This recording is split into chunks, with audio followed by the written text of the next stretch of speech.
तो अक्सर एस्पिरेंट्स पढ़ते-पढ़ते ये सपना देखते हैं कि कब उन्हें यूनिफ़ॉर्म पहनने को मिलेगी एंड यूनिफ़ॉर्म पहनने के सपने तो देखते हैं, लेकिन एक्चुअली में यूनिफ़ॉर्म पहनने के बाद असली लाइफ़ कैसी होती है एक ऑफ़िसर की, वो उन्हें नहीं पता होती है और वैसे ही लाइफ़ डिस्कस करने के लिए आज हमारे साथ हैं आईपीएस जगदीश सर, जो आपको so sir thank you so much for being here and giving us your precious time and inviting us here. आपको भी बहुत बहुत धन्यवाद। आपने इस काम के लिए हमें चुना और हमारे अनुभवों का आपके व्यूअर्स को फ़ायदा मिले, उस दृष्टि से मुझे भी बहुत अच्छा लगा कि आपने इस तरह का पॉडकास्ट डिलीवर करने का सोचा। Yes sir. सो सर सबसे ज़्यादा थैंक यू तो हमें बोलना चाहिए कि आपने आपका टाइम निकाला। आप इतने बिज़ी शेड्यूल में से आपने टाइम निकाला।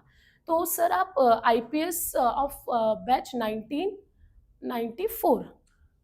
2008 हुँ, 2008 का आईपीएस हूँ, प्रमोटी आईपीएस अफ़सर हूँ। ओके, 1994 में मेरा राजस्थान पुलिस सेवा में चयन हुआ था ओके। और after 20 years of my service, I became an IPS officer. Oh! Got promotion in 2014, but got my badge of 2008. Okay sir. So 6 years experience benefit.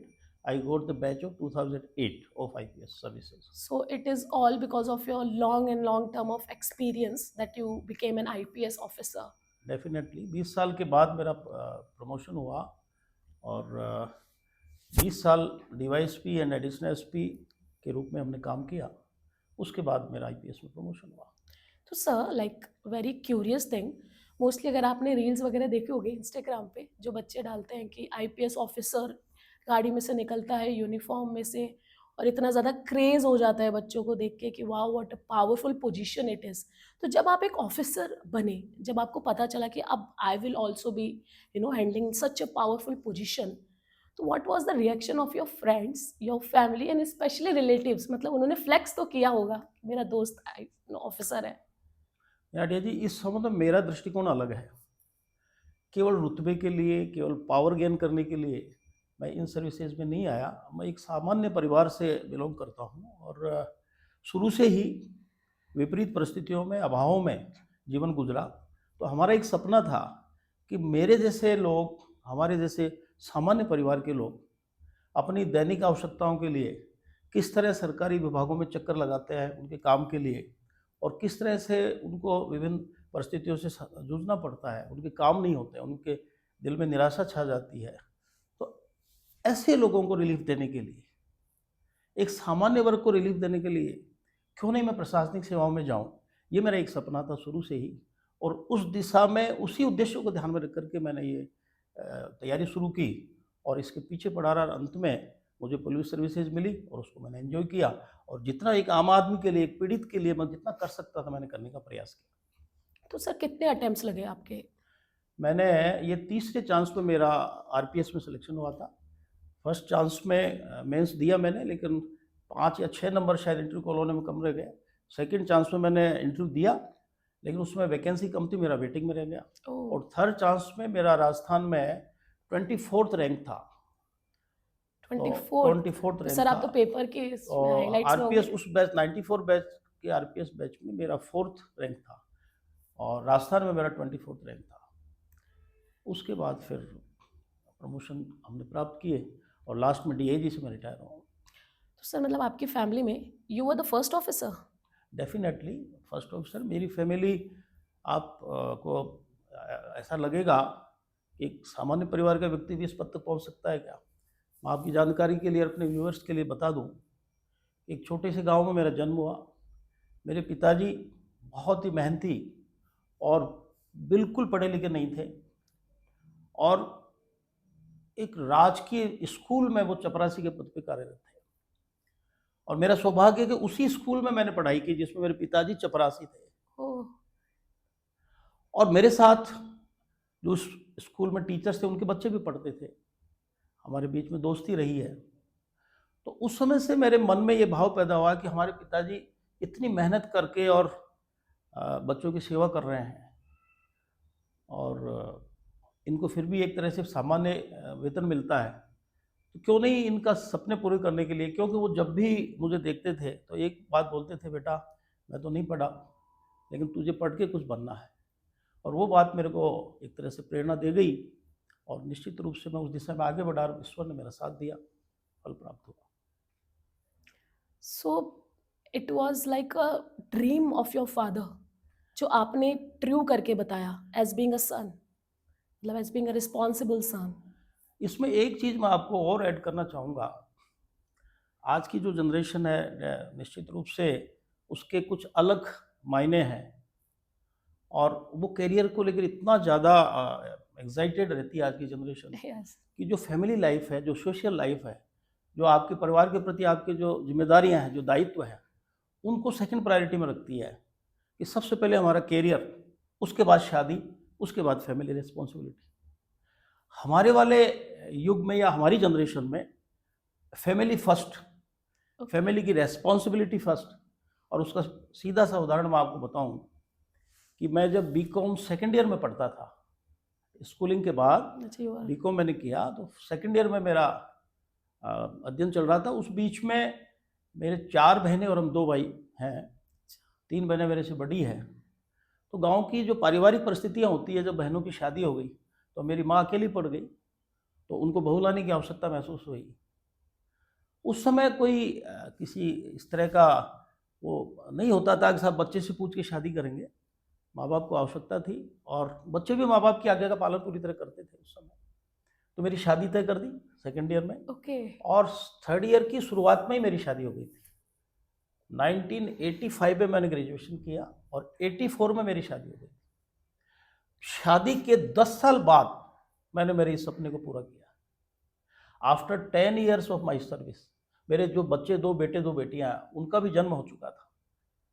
तो लगातार मेरी पारिवारिक जिम्मेदारी मैंने निभाई, बच्चों की जिम्मेदारी निभाई, माँ बाप के प्रति अपनी जिम्मेदारी निभाई। उसके बाद फिर ये लगातार तीसरी बार प्रतियोगिता मैं लगातार देता रहा और फिर मुझे सफलता मिली। सर आपने कितनी खूबसूरत बात करी है। लिटरली ये जो एक क्वेश्चन है कि जैसे कि अगर मैं मेरी भी बात करती हूँ तो मैं भी पेरेंट्स को यही बोलती हूँ कि पहले करियर है, फिर शादी है, फिर जिम्मेदारी है। बट आपने जो खूबसूरत यहाँ पे बात करी कि पहले एक परिवार का भी एक रिस्पॉन्सिबिलिटी एक पर्सन को निभानी चाहिए। और आई थिंक अब ये मेरे को भी एक सेकंड थॉट दे रहा है कि आई थिंक मुझे भी थोड़ा नहीं, इस चीज़ को कंसिडर करना चाहिए। नादिया जी एक बात और आपको विशेष रूप से उल्लेख करना चाहूँगा कि मेरी इस प्रगति के पीछे, इस उन्नति के पीछे मेरे अकेले का रोल नहीं है, पूरे परिवार का और विशेष रूप से मेरी पत्नी का। अच्छा, योर वाइफ। मैं कहना आई पड़ेगा met her, she is very क्योंकि जब ब्यूटीफुल। मैंने शादी होते ही आज के ट्रेडिशंस के हिसाब से पहली रात्रि को कोई क्या गिफ्ट देता, कोई क्या गिफ्ट देता, लेकिन मैंने मेरी पत्नी को करीब 2.5 पेज का एक मेरा लिखा हुआ जो पूरे जीवन का मैं आगे क्या चाहता हूँ, मेरी क्या अपेक्षाएं हैं, वो लिख करके उनको दिया फर्स्ट नाइट में और वो उन्होंने पढ़ा। उसी दिन उन्होंने मेरे से कहा, क्योंकि उसमें मैंने लिखा था कि मेरा सपना ये था कि मैं किसी प्रशासनिक पद पे जाऊं, लेकिन पारिवारिक परिस्थिति की वजह से मुझे शादी करनी पड़ रही है, कि आप इसमें मेरा सहयोग करेंगे। ओह, और उन्होंने उसी दिन मेरे से वादा किया कि आपकी जो घर की जिम्मेदारियां हैं या घर की जो भी समस्याएं हैं उनकी मैं वहन करती हूँ, और अगर आप बन गए तो मैं महसूस करूँगी मैं भी बन गई। तो आप केवल अपनी पढ़ाई पे ध्यान रखिए, बाकी घर की जिम्मेदारी मैं संभालती हूँ। तो एक तरह से मुझे टेंशन फ्री कर दिया और बड़ा कंसंट्रेट करके मैंने पढ़ाई की और शादी के 10 साल बाद फिर आरपीएस बना। सो तो इसमें बहुत बड़ा जो योगदान है मेरी पत्नी का भी है, क्योंकि आज के ज़माने के हिसाब से अगर लाइफ पार्टनर होता, इसकी खुद की अपेक्षाएं बहुत ज़्यादा बड़ी हुई है, तो निश्चित रूप से शायद मुझे ये परिणाम नहीं मिल पाता। हाँ, वो एक्सेप्ट नहीं कर पाती, हो सकता है। बट आई थिंक जितने भी ब्यूरोक्रेट से मैंने सर बात करी है, वो हमेशा अपने जो पार्टनर हैं उनको बहुत थैंकफुल तरीके से बोलते हैं। जैसे कि पहले भी मेरी बात हुई, जैसे राकेश सर आपके भी दोस्त हैं, वो भी यही कहते हैं कि मेरी जो वाइफ है उनके वजह से ही मैं इतना ज़्यादा आगे बढ़ पाया मेरी लाइफ को लेके, मेरा आईएएस के ड्रीम्स को लेके। बिकॉज एक इंसान होना चाहिए जो बैक सपोर्ट में रहे आपके लिए। तो आई थिंक एक अच्छा पार्टनर होना इस लाइफ के अंदर ऐसी चीज़ है जो लोग बताते नहीं हैं, जो आपको सर्विस के बाद या आपके स्ट्रगल्स के टाइम पे पता चलता है कि एक पार्टनर होना भी कितना इंपॉर्टेंट है, जो आपको समझे, जो आपके ड्रीम्स पे बिलीव करे। नहीं, इस पे मैं एक चीज़ और ऐड करना चाहूँगा कि आपकी प्रोग्रेस में, आपकी उन्नति में आपके लाइफ पार्टनर का तो मेजर रोल रहता ही रहता है, लेकिन जिस परिवेश में आप पले बड़े हो, जिस सोसाइटी में आप रहे हो, किस रूप में किसका सहयोग आपको मिला। स्कूल में लाइब्रेरियन का मुझे सहयोग मिला, टीचर्स के घर जाके मैंने पढ़ने का प्रयास किया, उन्होंने मुझे पढ़ाया बिना किसी को शुल्क के। और दोस्तों ने, हम डिस्कस करते थे, उनका सहयोग रहा। पिताजी की मेहनत से मुझे प्रेरणा मिली, माताजी की ईमानदारी से मुझे प्रेरणा मिली। तो आपके व्यक्तित्व के विकास में किसी एक पारिवारिक सदस्य का ही योगदान हो ऐसा नहीं है, लेकिन हम उसको रिकॉग्नाइज नहीं कर पाते। वो रिकॉग्नाइज हाँ, करना किसी का चाहिए। ज़्यादा हो सकता है, किसी का कम हो सकता है। लाइफ पार्टनर का योगदान ज़्यादा रहता है, मैं मानता हूँ। लेकिन माँ का, बाप का, भाइयों का, बहनों का, आपके पारिवारिक वातावरण का, आपके समाज के वातावरण का, आपके दोस्तों का, आपके टीचर्स का, इन सब का योगदान होता है, जिसको हमको भूलना नहीं चाहिए। So very beautiful. मतलब स्टार्टिंग ऑफ द थिंग जो मैं आपसे बाद में पूछती, आपने पहले ही मुझे वो चीज़ रियलाइज़ करवा दी कि ये सारी चीज़ें बहुत मैटर करती है एक एस्पिरेंट के लाइफ में। ये सारी चीज़ों को जब तक आप देखोगे नहीं, पॉजिटिवनेस को आप फील नहीं करोगे, तो आपको हर चीज़ नेगेटिव ही लगेगी। बिकॉज़ सर मेरे पास मेंटोरिंग के लिए बच्चे आते हैं, वो एक छोटी-छोटी चीज़ों से चिढ़ जाते हैं। जैसे कि आज पापा ने डाँट दिया, आज मम्मी ने ये चीज़ कह दी, पड़ोसियों से मेरी लड़ाई हो गई, मतलब इरिटेट हो गए हैं वो पढ़ाई से, इससे। वो एक पॉजिटिवनेस देखते ही नहीं है कि हमें और भी चीज़ें पॉजिटिवनेस मिल रही है। हमारे फैकल्टीज़ हैं, हमारे टीचर्स हैं, हमारे पड़ोसी हैं या फ्रेंड्स हैं। तो वो चीज़ को नोटिस करना ही भूल गए, क्योंकि इतना ज़्यादा कॉम्पिटिशन आ गया है, इतना ज़्यादा प्रेशर बिल्ड हो गया। स्पेशली कोचिंग जो इंडस्ट्रीज़ है, उन्होंने जो प्रेशर बिल्ड करा है बच्चों पे, हमारा ले लो कोर्स, हमारा ये चीज़ आप पकड़ लो, ये कर लो। इतना ज़्यादा रिसोर्सेज आ गए कि स्टूडेंट है ना आजकल बहुत ज़्यादा, जो बोलते हैं ना जेन ज़ी जो अभी आया है, न्यू जनरेशन, वो बहुत ज़्यादा परेशान हो गई है सीरियसली। तो उसके लिए आप इसमें क्या कहना चाहेंगे? मेरा इस संबंध में जैन जी, विशेष रूप से जैन जी को मैं ये कहना चाहूँगा, इस पीढ़ी को ये कहना चाहूँगा कि जीवन में किसी बड़े पद पे पहुँचना या किसी रुतबे वाली जगह पे पहुँचना आवश्यक नहीं है, महत्वपूर्ण भी नहीं है। जीवन के मायने कुछ अलग हैं। आप अपनी काबिलियत को पहचानिए। आप एक अच्छे बिजनेसमैन भी बन सकते हैं, आप एक अच्छे खिलाड़ी भी बन सकते हैं, आप एक अच्छे व्यापारी भी बन सकते हैं, आप एक अच्छे टीचर भी बन सकते हैं, और आप एक अच्छे प्रशासनिक अधिकारी भी बन सकते हैं। तो अपनी कुव्वत को, अपनी काबिलियत को पहचान के उस दिशा में प्रयास करना, और अपना लक्ष्य भी अपनी क्षमताओं के अनुरूप तय करना, और उस लक्ष्य को प्राप्त करने के लिए उसका लगातार पीछा करना, वही सबसे बड़ा सेटिस्फैक्शन है। आज की पीढ़ी चारों तरफ के वातावरण को देख के एक दूसरे से कंपटीशन की भावना रखती है, इसी कारण से तनाव में रहती है। मेरा मन खेलने में है, आप लोग, मेरे दोस्त, मेरे परिवार के लोग मुझसे चाहते हैं कि मैं डॉक्टर बनूं। कैसे संभव है कि मैं अपनी उस विधा को आगे तक निभा पाऊंगा? निश्चित रूप से मुझे डायरेक्शन बदलना पड़ेगा, मुझे विद्रोही होना पड़ेगा परिवार के प्रति।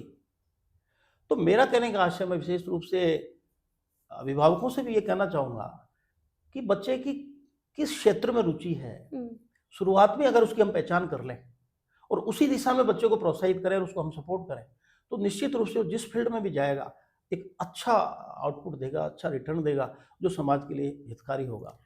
वनस्पत आप देखिए, आईएएस का जो कंपटीशन देते हैं पूरे इंडिया में, लाखों बच्चे बैठते हैं, सिलेक्शन कितने का होता है?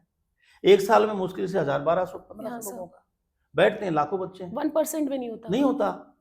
तो क्या जितने भी बच्चे बैठते हैं उनका सबका बैठना और सबका आईएएस बनना आवश्यक है? बिल्कुल भी नहीं सर।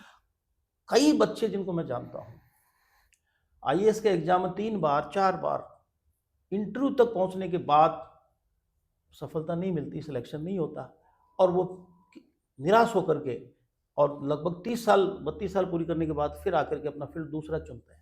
वो और ज़्यादा टेंशन में होते हैं। और कई ऐसे बच्चे भी हमने देखे हैं जो कंपटीशन में सफल नहीं हुए, बाद में वो अपने किसी बिजनेस में या किसी दूसरी लाइन में वो निकल गए इसमें वो एक्सेल और करते हैं। उन्होंने अपना बेस्ट करके दिया और समाज से उनको रिकॉग्निशन मिला, मान्यता मिली, उनको एक तरह से प्रतिष्ठा मिली, पैसा भी मिला। तो मेरा कहने का आशय यह है कि जैन जी को केवल अपने पैशन को, अपने कुव्वत को, अपनी काबिलियत को पहचाना, मुझे किस फील्ड में आगे जाना है उसी में आगे जाना चाहिए। कोई कंपटीशन के लिए ही हम सारे के सारे अगर पीछे पड़ गए तो कैसे संभव होगा? फिर वो निश्चित रूप से हम टेंशन में जाएंगे। सब बहुत बहुत अच्छी आपने बात कही। बिकॉज जब मेरे पास भी एस्पिरेंट्स आते हैं, मैं उनको बोलती हूँ एक प्लान बी और सी दोनों लेके साथ में चलना। They were like, no ma'am, we only will focus on one thing at a time. And I said focus on one thing at a time, but जब आप गिरोगे कहीं से तो एक कोई पकड़ने वाला तो चाहिए ना, कुछ तो रखो आपके साथ। हाँ नादिया जी, इस संबंध में आपने प्लान बी और सी बोला, मैं प्लान ए और बी बोलता हूँ, जो मैंने मेरे जीवन में अप्लाई किया। यद्यपि मेरी काबिलियत मैंने स्कूल लेवल से पहचान ली थी, मुझे लगता था कि मैं कुछ न कुछ बन सकता हूँ, प्रशासनिक सेवा में मेरा सिलेक्शन हो सकता है, मुझे शुरू से एहसास हो गया था। मैं 6th या 7th में था तब मुझे एहसास हो गया था। तो उस दिशा में मैंने प्रयास किया, लेकिन ये मेरा प्लान ए था। प्लान बी मुझे ये कह रहा था कि आपके परिवार की स्थिति अच्छी नहीं है, पिताजी स्कूल में चतुर्श्रेणी कर्मचारी जैसे तैसे 6 बच्चों का लालन पालन कर रहे हैं, अपना घर चला रहे हैं, तो आपको किसी न किसी कोई धंधे की या छोटी मोटी नौकरी की आवश्यकता है। और वो मेरे दिमाग में इतना छाया हुआ था कि मैंने सबसे पहले मेरा प्लान बी अप्लाई किया, लागू किया। और कॉलेज में फर्स्ट ईयर में आते ही हमने मेरे एक दोस्त मेरे साथ रहा था, तो हम दोनों ने, वो भी गरीब घर से था, हमने दोनों ने डिस्कस करके तय किया कि सबसे पहले हम एक छोटी मोटी नौकरी लेंगे। और आप ताज्जुब करेंगे कि ईश्वर ने हमारा ऐसा साथ दिया कि सेकंड ईयर में ही हमने दोनों ने अप्लाई किया। उस समय टेलीफोन ऑफिस हुआ करता था भारत सरकार का, अब तो दूरसंचार विभाग है। और उसमें मेरे दोस्त का उस 10वीं की परसेंटेज के आधार पर सिलेक्शन होता था, उसमें कोई टेस्ट नहीं होता था। मेरे दोस्त का टेलीफोन ऑपरेटर के पद पर चयन हुआ और मेरा टेलीकॉम ऑफिस असिस्टेंट के पद पर चयन हुआ। तो मेरी शादी से पहले मुझे ये एक तरह से 3rd ग्रेड वाली नौकरी मुझे मिल गई थी। और उससे जितनी मुझे खुशी हुई, मैं समझता हूँ, तो इतनी मुझे आरपीएस बनने से भी खुशी नहीं हुई। क्यों? वो इसलिए कि मेरा प्लान भी सफल हुआ, मेरे घर को जो आवश्यकता थी, मेरे परिवार को जो आवश्यकता थी, वो नौकरी मुझे मिल गई। इसलिए मैंने शादी जो मेरी हुई उसमें मैंने अपने आप को कंफर्टेबल महसूस किया, घर चलाने के लिए मेरे पास नौकरी है। और उसके बाद फिर मुझे परिवार के सहयोग से, पत्नी के सहयोग से और आर्थिक थोड़ी मजबूती मिली, इसीलिए मैं इस प्रतियोगिता में सफल हो पाया। तो कहने का मेरे आशय यह है कि अगर मैं प्लान बी को लागू नहीं करता और प्लान ए के पीछे पड़ा रहता, तो मेरी शादी भी हो चुकी थी, मेरे खर्चे निश्चित रूप से बढ़ गए थे, तो मैं कैसे मेंटेन कर पाता। और अगर प्लान बी के बिना मैं ए की तरफ बढ़ता और मुझे सफलता नहीं मिलती, तो निश्चित रूप से मैं तनाव में जाता, टेंशन में जाता। तो मैं सभी बच्चों से, यूएस से यही कहना चाहूँगा कि आप अपना प्लान बी भी रखिए, प्लान ए भी अगर आप सक्षम है आर्थिक रूप से, परिवार आपको अलाउ करता है, आपके पेरेंट्स आपको अलाउ कर रहे हैं और आपका खुद का आप एक जील है, एक उत्साह है कि मैं बन सकता हूँ, तो आप निश्चित रूप से प्लान ए पे जाइए पहले। लेकिन जो मेरी जैसी परिस्थिति के बच्चे हैं जिनको प्लान बी की पहले आवश्यकता है, तो मैं तो उनसे यही सलाह दूंगा कि आप प्लान बी पे निश्चित रूप से काम करते रहिए, क्योंकि आपका उत्साह न नौकरी कम कर सकती है, ना आपकी शादी कम कर सकती है, ना आपका कोई विपरीत परिस्थिति कम कर सकती है। अगर आपने अपना टारगेट निश्चित कर लिया, लक्ष्य निर्धारित कर लिया और आपको लगता है मुझे बनना ही है, ये मुझे करना ही है, तो फिर दुनिया की कोई ताकत आपको रोक नहीं सकती, परिस्थितियां आपको हरा नहीं सकती, आप परिस्थितियों को हरा के सफल हो सकते हैं, ये मेरा मानना है। सर, आपका जो मानना है वही चीज़ मैं व्यूअर्स को दिखाना चाहती हूँ, वही चीज़ एस्पिरेंट्स को चाहिए, ठीक है? वही एनर्जी यहाँ पे चाहिए। अगर आप सच में चाहते हो कि मुझे मेरा मतलब जैसे सर ने बताया कि मेरे को 7th-8th क्लास में पता चल गया था कि मैं बनूँगा, एक ब्यूरोक्रेट बनूँगा। अगर आपको भी ऐसा लगता है कि आपको भी अंदर बैक ऑफ द माइंड है मैं बनूँगा, तो सर के जैसा उत्साह रखिए, चाहे आपकी शादी हो जाए, चाहे आप प्लान बी पे हो, चाहे आप वर्किंग प्रोफेशनल हो। लेकिन अगर आपके अंदर उत्साह है तो फिर आपको कोई नहीं रोक सकता। एक डायलॉग है शाहरुख खान की पिक्चर का, इफ़ यू नो, कि अगर आप बहुत दिल से अगर किसी चीज़ को चाहते हैं तो पूरा जहां उसको आपसे पूरी मिलाने कायनात की आपको कायनात उसको आप मिलाने के लिए आपके नजदीक आती है, नज़दीक आती निश्चित है। रूप से ये तो आई बात थिंक सही दैट इज़ ट्रू। है। आपसे मिलके मुझे ये चीज़ लगी। ऑल्सो आई अभी एक और चीज़ मैं आपसे पूछना चाहती थी, अभी एक सीरीज़ आई है दिल्ली क्राइम्स करके, आपने देखी है? शुरू में कुछ देखा था, बाकी लगातार मैंने अच्छा, नहीं देख पाया। सो वो दिल्ली क्राइम्स में मतलब सारी आईपीएस ऑफिसर्स की भी रियल लाइफ यहाँ पे बताई जाती है। तो आप मतलब ट्रांसफर्स होते हैं, एक फीमेल आईपीएस ऑफिसर की भी वहाँ पे लाइफ दिखाते हैं कि उसके जो हस्बैंड होते हैं उनका डाइवोर्स हो जाता है because she is very busy. तो आपकी जो लाइफ थी जब आप ऑफिसर बने, तो आप भी ऐसे बिजी थे, मतलब कभी भी रात को कॉल्स आ जाते हैं रैंडम कि भाई अब यहाँ पर आओ वहाँ पर आओ, लाइक दैट? देखिए नादिया जी, मैंने आपसे शुरू से ही कहा कि मैंने मेरी लाइफ में पारिवारिक जीवन और मेरा ये सरकारी जो जीवन था नौकरी का, उसके बीच में तालमेल बिठा करके काम करने का पूरा प्रयास किया। तो मेरे फैमिली मेम्बर्स भी मेरे से पूरी तरह संतुष्ट है। यद्यपि मैं सर्विस में एडिशनल एसपी बनने तक अकेला, जहाँ जहाँ भी मेरी पोस्टिंग में अकेला रहा, लेकिन परिवार के प्रति इतनी जिम्मेदारी थी कि मैं, ईश्वर ने मेरा साथ दिया कि फील्ड पोस्टिंग रहने के बावजूद भी हर 15 दिन में, विदिन 2 वीक्स, मैं घर आता था, 1 दिन 2 दिन रुकता था, घर की सारी समस्याओं को सुन के उनके समाधान का प्रयास करता था, बच्चों को और सबको, पेरेंट्स को, सबको ये महसूस कराता था कि मैं आपके साथ हूँ। तो अगर आपके मन में चाहा तो ईश्वर अब उसकी राह अपने आप खोल देता है। परिवार को हमने संभाला और नौकरी में जो हम बेस्ट कर सकते थे हमने प्रयास किया। पूरी 30 साल की पुलिस नौकरी में और 9 साल की मेरी टेलीकॉम ऑफिस की नौकरी, 39 साल की सरकारी सेवा में कभी ईश्वर की कृपा से कभी 100 कोस नोटिस भी नहीं मिला। अपने काम के प्रति हमको पुरस्कार मिले, लेकिन कभी 100 कोस नोटिस भी नहीं मिला, कोई आरोप पत्र नहीं मिला। तो उसका यही कारण था कि हमने जहाँ सर्विस की उसमें भी अपना बेस्ट देने का प्रयास किया। और एक चीज़ मैं और बता दूं, जैसे आपने उदाहरण दिया, आईएएस बन गए, आईपीएस बन गए।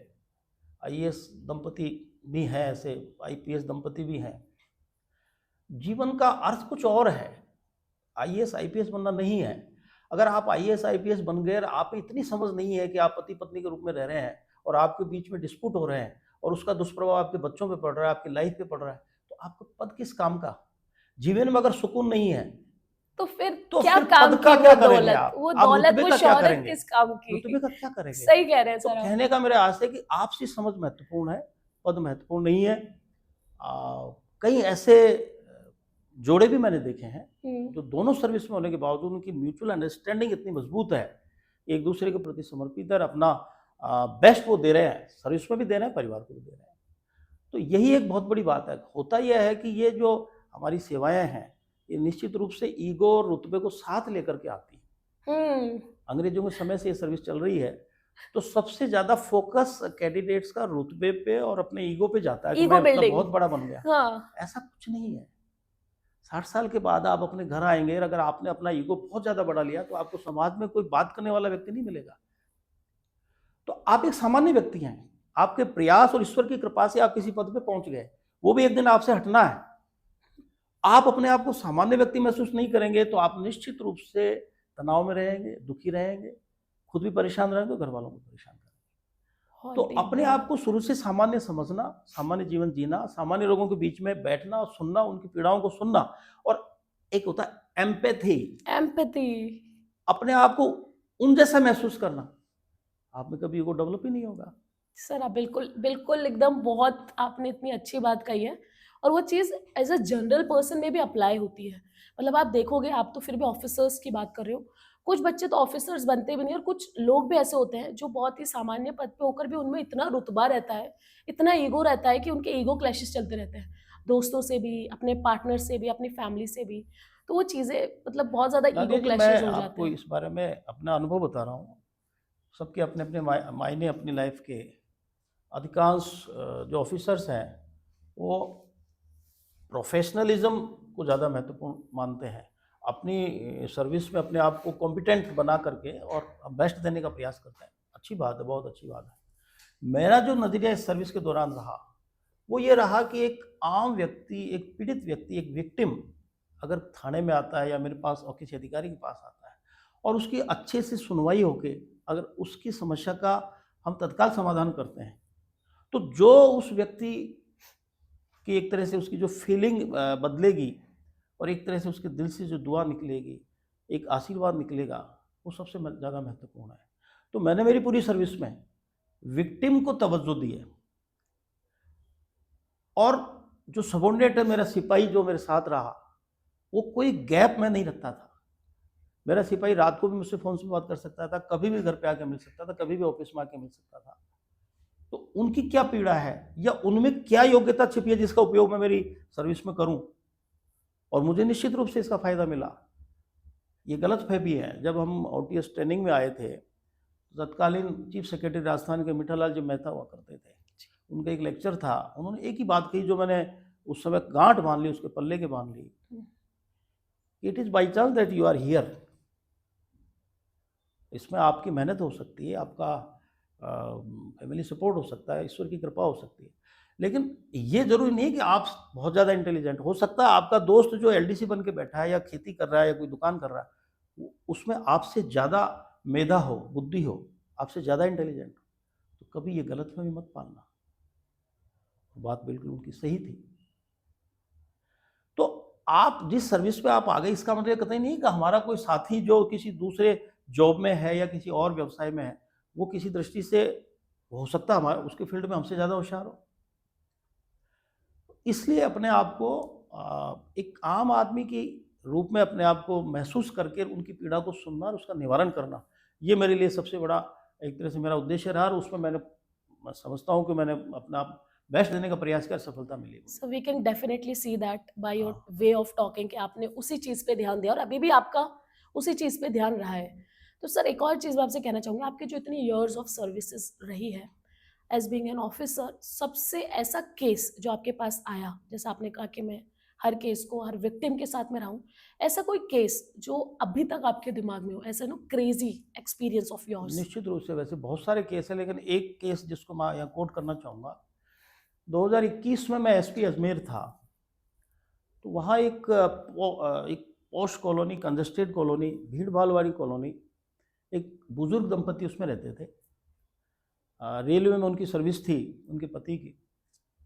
3 बेटे थे, लेकिन बेटों के अलग अलग मकान थे, तो वहाँ से 2-3-4 किलोमीटर दूर रहते थे। दोनों अकेले रहते थे। बुजुर्ग दंपति ने टाइम पास करने के लिए अपने मकान के बाहर एक छोटी सी दुकान चला ली परचूनी की, उसमें बैठे रहते थे काम करते। कुछ बदमाशों ने देख लिया कि अकेले रहते हैं। एक रात को, हो सकता है इनके पास माल हो, रिटायर्ड अधिकारी है, रात को 3 बदमाश घुसे और उनका मर्डर करके, और उनके पास जो भी गहना या पैसे थे उसको ले गए लूट के। बड़ा सनसनीखेज मामला, डबल मर्डर विद दोनों लूट। का? हाँ, दोनों का। हम भी मौके पे गए, पूरी फोर्स गई, पूरी टीमें मैंने लगाई। बहुत चैलेंजिंग हमारे लिए था उसको ट्रेस आउट करना। तो मेहनत करी, और सारे सिपाहियों को, जो मैंने बोला ना आपको, जो बीट कांस्टेबल, जो हमारे उस बीट के होशियार सिपाही थे, उनको ब्रीफ करके जब हमने लगाया, तो हमारे पास क्लू मिलते गए कि ये 4 लड़के यहाँ आते थे, ये करते। और विद इन 6 आवर्स हमने उस वारदात को खोल दिया, तीनों को अरेस्ट कर लिया, और जितना भी सामान वो लूट के लेके गए थे वो सारा बरामद कर लिया। पब्लिक ने अप्रिशिएट किया। उस दिन एक मन में मेरे भाव उत्पन्न हुआ कि हमारे समाज की जो दशा है वर्तमान में ऐसी ही होती जा रही है। बच्चे सबके योग्य बन गए, कोई बिजनेस में है, कोई सर्विस में है, कोई बाहर बड़े लंबे चौड़े पैकेज पे है। वो धीरे धीरे जॉइंट फैमिली कल्चर से अलग हट करके, और वो अपना एकाकी और अपना खुद के जीवन के बारे में सोचने लग गए। माँ बाप उनके लिए गौण होते गए। जिनके बच्चे उसी शहर में रह रहे हैं, लेकिन 2 किलोमीटर दूर रह रहे हैं, उनके माँ बाप को अकेले रहना पड़ रहा है।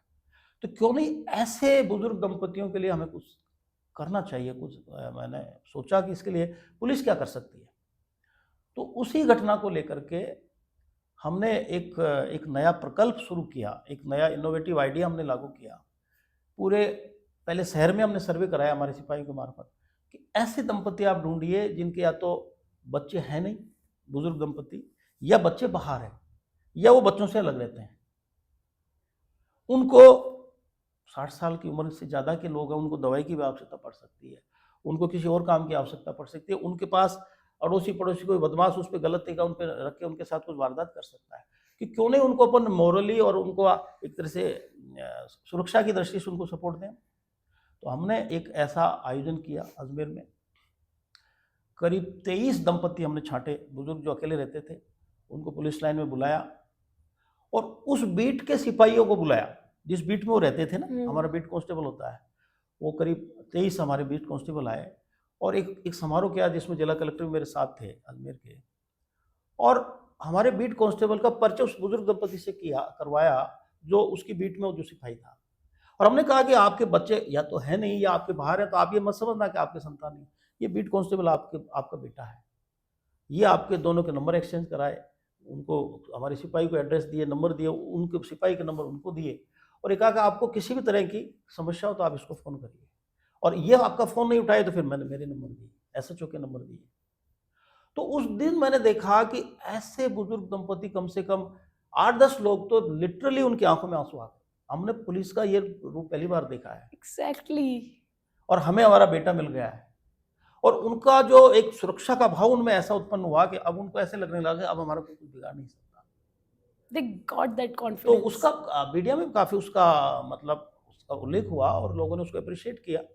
यद्यपि मेरे आने के बाद वो चला या नहीं चला उस पर मैं टिप्पणी नहीं करूँगा, लेकिन यह है कि उस समय ऐसा महसूस हुआ कि एक बुजुर्ग दंपति जो अकेले रहते हैं, उनमें अगर हम सुरक्षा का भाव जगाते हैं, हमारे सिपाही की मेहनत से अगर उनमें सुरक्षा का भाव जगता है, तो निश्चित रूप से हमें प्रयास करना चाहिए। और उसमें सिपाहियों ने भी उसको अप्रिशिएट किया। उनको भी लगा कि हम पहली बार कोई एक लीक से हटकर ऐसा काम कर रहे हैं जो हमें माँ बाप, क्योंकि सिपाही भी तो अपने माँ बाप से, अपने घर से दूर रहते हैं, तो एक तरह से उनको भी माँ बाप मिले, और उनको बुजुर्ग दंपति को बेटा मिला। तो वो चला, कुछ समय अच्छा चला, उसके बाद फिर मेरा ट्रांसफ़र हो गया। तो वो घटना मेरे को हमेशा याद रहती है कि इस तरह जो पीड़ित हैं या विक्टिम है या बुजुर्ग हैं, महिलाएं हैं, बच्चे हैं, उनके लिए हमें विशेष रूप से कुछ न कुछ करते रहना चाहिए। और वो सर्विस के दौरान करने का मुझे अवसर मिला, इसलिए मैंने इस बात को आपको कोट किया। यस सर, मतलब एज बीइंग ए ऑफिसर आपके पास ये जो पावर थी उसका आपने इस तरीके से इस्तेमाल किया। आपने बस ये नहीं किया कि मैंने बस केस सॉल्व कर लिया, बस बात खत्म यहीं पे हो गई। आपने उस चीज़ को एनालाइज किया, जैसे कि आपने स्टार्टिंग में बोला एम्पैथी शो करना। You had that empathy. आपने बोला मैं विक्टिम का सपोर्ट करता हूँ। आपने ये चीज़ सोची बैक ऑफ द माइंड कि अब कोई और नेक्स्ट विक्टिम ना बने। तो आपने उस चीज़ के लिए वर्क किया और जो चीज़ आपकी सोच थी वही चीज़ आपने अप्लाई करी, और यही होता है एक ऑफिसर की पावर। जो रील्स में दिखाते हैं चलना टशन, वो नहीं होता है। बैक ऑफ द जो पर्दा होता है ना, पर्दे के पीछे ये वाली चीज़ होती है जो एक ऑफिसर करता है। लिटरली इट इसमें गेव। मैं नादिया जी एक चीज़ और ऐड करना चाहूँगा। किसी भी अधिकारी के जो मातहत होते हैं, सबॉर्डिनेट होते हैं, वो भी कई बार उनको ऐसा महसूस होता है कि हमारे बॉस हमसे गैप रखते हैं, या हमारी बात सुनते नहीं हैं, या हमारी समस्याओं को सुनते नहीं हैं, हमारी हुँ, मदद नहीं करते हैं। तो उस चीज़ को भी ध्यान में रखते हुए मैंने 2 जिलों में, जिनमें वैसे तो मैं 4 जिलों में एसपी रहा, लेकिन एक झुंझुनू जिले में और अजमेर जिले में, जो उसमें कोरोना काल था, 2020 में फर्स्ट फेज़, 21 में सेकंड फेज़। संयोग से फर्स्ट फेज़ में एसपी झुंझुनू था, सेकंड फेज़ में एसपी अजमेर था। तो सब लोग बड़े बेचैन थे कोरोना की वजह से, काफ़ी कैजुअल्टीज़ हो चुकी थी, सब घरों में बंद थे, और इवन बेचारे पशु पक्षी भी पीड़ित थे। कौन उनको चारा डाले, कौन उनको खाना डाले। जी। तो उन सबको ध्यान में रखते हुए, और हमारे सिपाही जो ड्यूटी पे बीट पे खड़ा है, कहीं वो भी चपेट में आ गए, कोरोना में डेथ हो गई, कहीं के परिवार उजड़ गए। तो उस बात को ध्यान में रखते हुए और हमने ये सोचा कि सरकारी सहायता अलग चीज़ है, क्यों ना हम सहकारिता के सिद्धांत पे अपना एक संगठन बनाएं, और उसमें एक सबका एक समान कंट्रीब्यूशन हो, सिपाही से लेकर एसपी तक का, और बाकायदा रजिस्टर्ड संस्था हो, और वो पैसा इकट्ठा होकर क्यों ना हमारे सबऑर्डिनेट के वेलफेयर के लिए, उनकी फैमिली के वेलफेयर के लिए उसका उपयोग करें।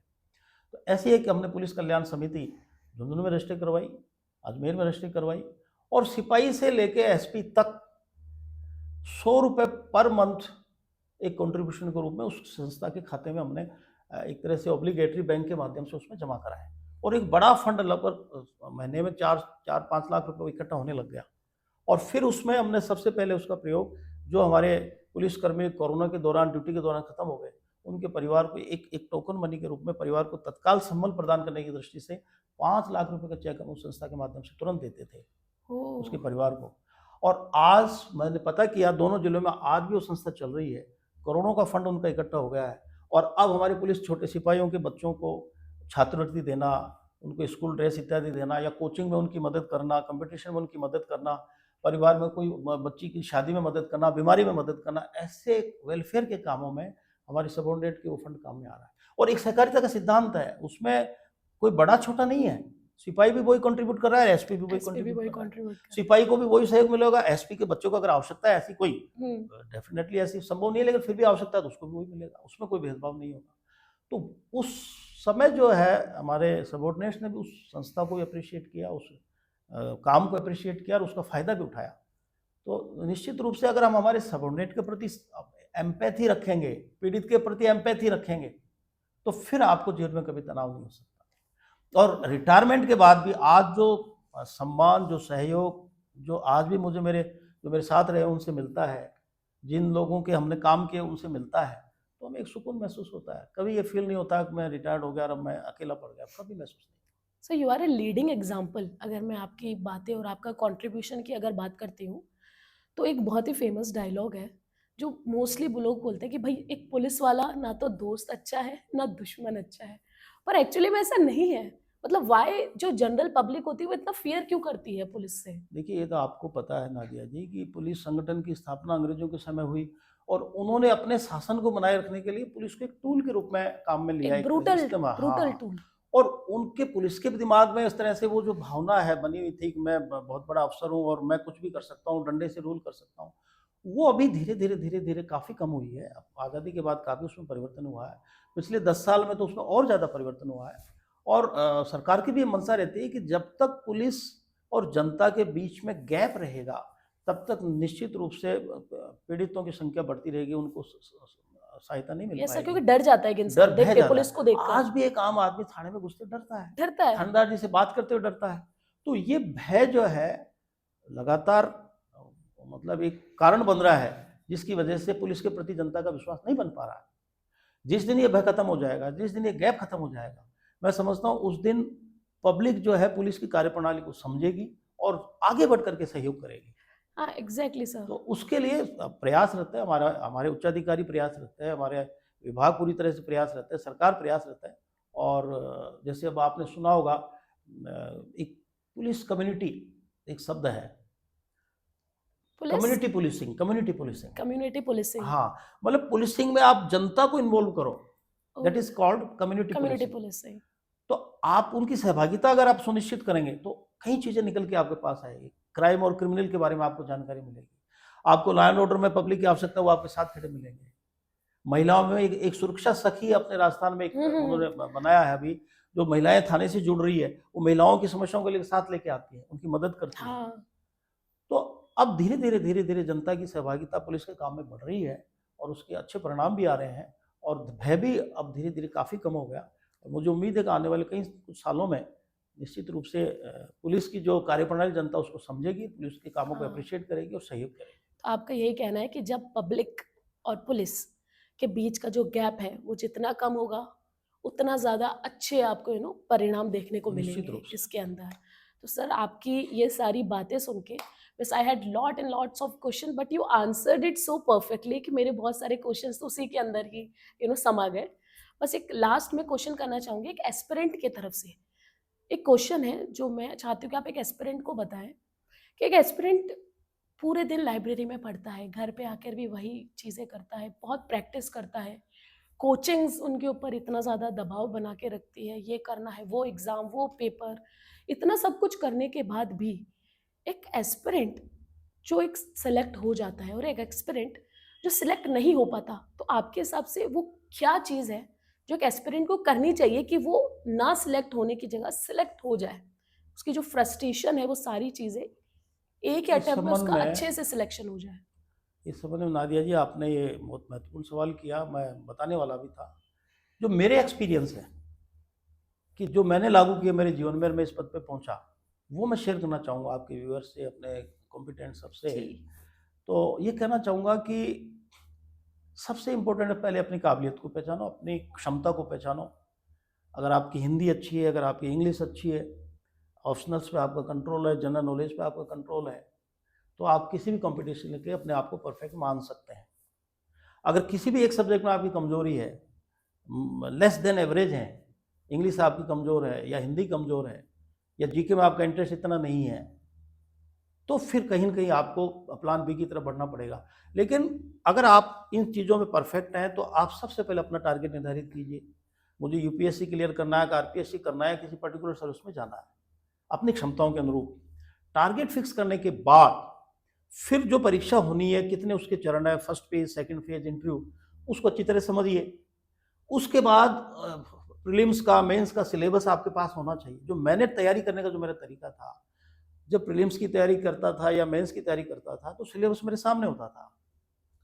सिलेबस का कोई भी पार्ट, कोई भी उसका टॉपिक अनटच्ड नहीं रहना चाहिए। This is the important thing. अब प्रत्येक टॉपिक के लिए बहुत सारी किताबें आप पढ़ो, बहुत सारे आप लिटरेचर पढ़ो, बहुत सारे कंटेक्स्ट आप जाओ, इतना समय नहीं होता। लेकिन उस चीज की, उस पर्टिकुलर टॉपिक की आपको बेसिक जानकारी होनी चाहिए। तो एक मेरा तरीका ये था कि सिलेबस मेरे सामने होता था तो सिलेबस के सारे टॉपिक्स में कवर करता था, नंबर 1। नंबर 2, जो भी आप अध्ययन करो उसका मनन करके उसको आप किस तरह से अभिव्यक्त करते हैं, रिप्रेजेंट करते हैं, वो इंपॉर्टेंट है। ज़्यादा पढ़ना महत्वपूर्ण नहीं है, जो पढ़ा है उसको आप अपने एग्जाम में किस तरह उसको अभिव्यक्त करते हैं, उसको उगलते हैं, उसको लिखते हैं, दैट इज इम्पोर्टेंट। वही आपको पे करता है।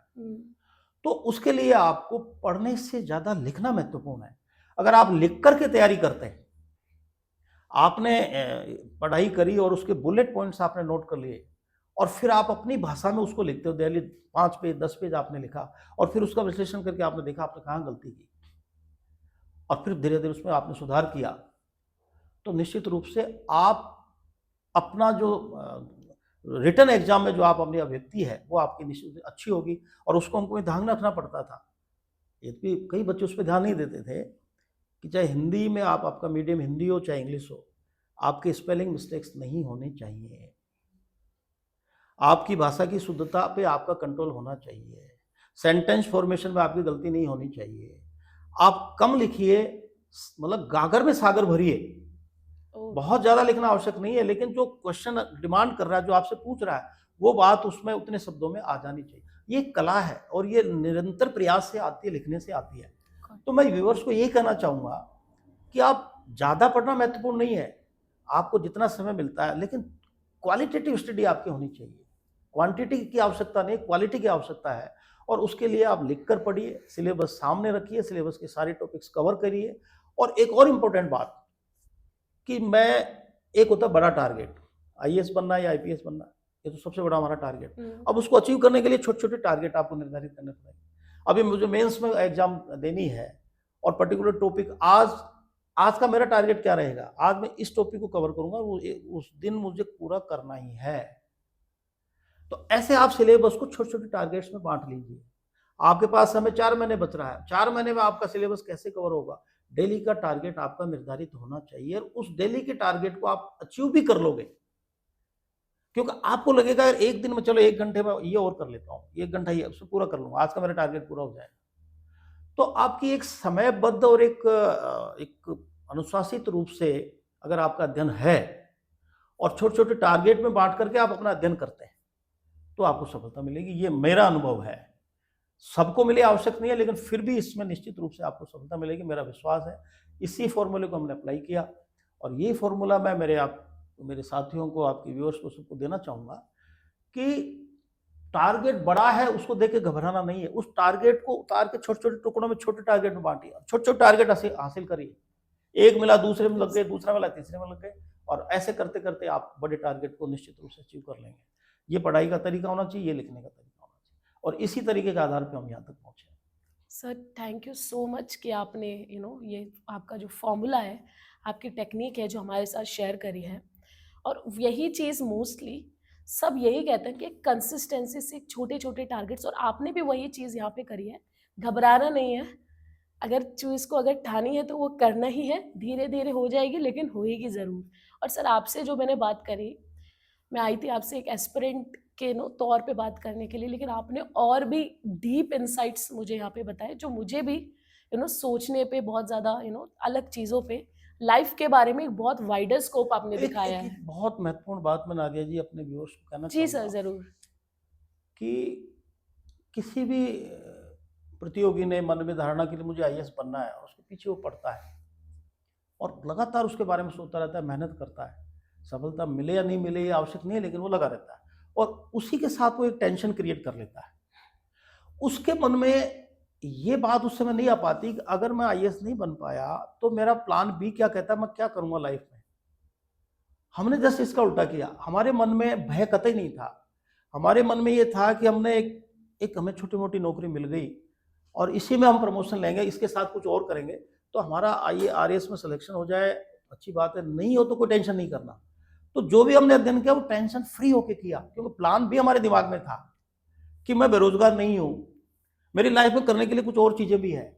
बन गया अच्छी बात है, नहीं बना कोई बात नहीं। तो टेंशन फ्री होके, कोई बोझ लेके अगर आप तैयारी करेंगे, सफलता मिलने में शंका रहेगी, उसकी गुंजाइश कम होती जाएगी। और अगर आप टेंशन फ्री हैं कि मैं तो अपना बेस्ट एफर्ट करूँगा, सफलता मिले या नहीं मिले मुझे कोई परवाह नहीं, वो मेरे पास करने के लिए बहुत कुछ है। ये भाव अगर प्रत्येक बच्चा या बच्ची रखे, कंपटीटर रखे, तो निश्चित रूप से तनाव मुक्त रहेंगे और उनको सफलता के चांसेस, उनका प्रतिशत बढ़ता जाएगा।